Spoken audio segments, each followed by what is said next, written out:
بسم الله الرحمن الرحيم. يا أيها الذين آمنوا لا تتخذوا عدوي وعدوكم أولياء تلقون إليهم بالمودة وقد كفروا بما جاءكم من الحق يخرجون الرسول وإياكم أن تؤمنوا بالله ربكم إن كنتم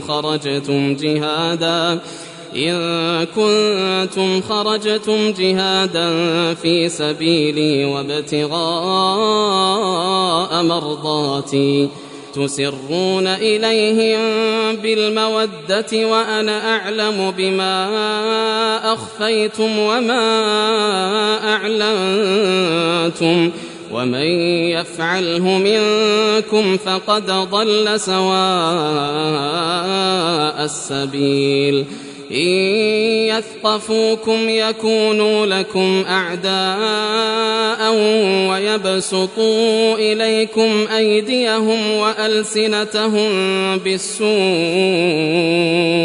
وودوا لو تكفرون لن تنفعكم أرحامكم ولا أولادكم يوم القيامة يفصل بينكم والله بما تعملون بصير.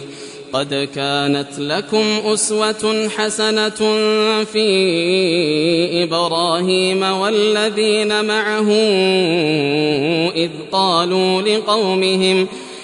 قالوا لقومهم إنا براء منكم ومما تعبدون من دون الله كفرنا بكم وبدا بيننا وبينكم العداوة والبغضاء أبدا حتى تؤمنوا بالله وحده إلا قول إبراهيم لأبيه لأستغفرن لك وما أملك لك من الله من شيء ربنا عليك توكلنا وإليك أنبنا وإليك المصير ربنا لا تجعلنا فتنة للذين كفروا واغفر لنا ربنا إنك أنت العزيز الحكيم.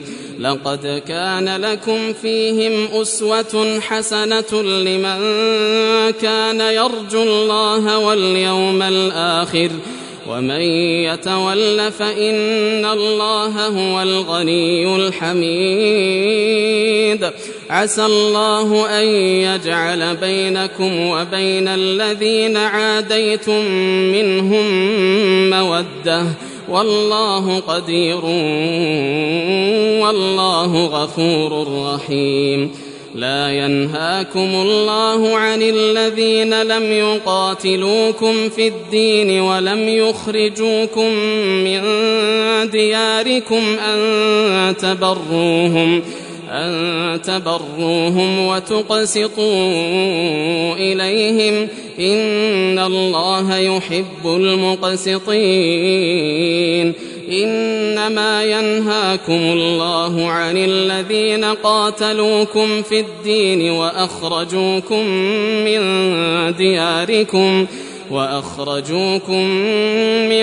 دياركم وظاهروا على إخراجكم أن تولوهم ومن يتولهم فأولئك هم الظالمون. يا أيها الذين آمنوا إذا جاءكم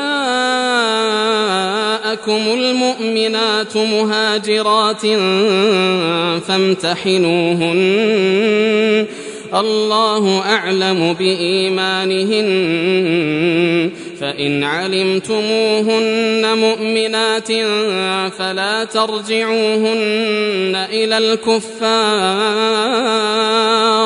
لا هن حل لهم ولا هم يحلون لهن وآتوهم ما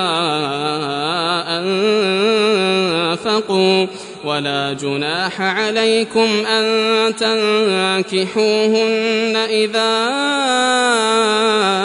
آتيتموهن أجورهن ولا تمسكوا بعصم الكوافر واسألوا ما أنفقتم وليسألوا ما أنفقوا ذلكم حكم الله يحكم بينكم والله عليم حكيم. وإن فاتكم شيء من أزواجكم إلى الكفار فعاقبتم فآتوا الذين ذهبت أزواجهم مثل ما أنفقوا واتقوا الله الذي أنتم به مؤمنون. يا أيها النبي إذا جاءك المؤمنات يبايعنك على أن لا يشركن بالله شيئا ولا يسرقن ولا يزنين ولا يقتلن أولادهن ولا يأتين ببهتان يفترينه بين أيديهن وأرجلهن ولا يعصينك في معروف فبايعهن واستغفر لهن الله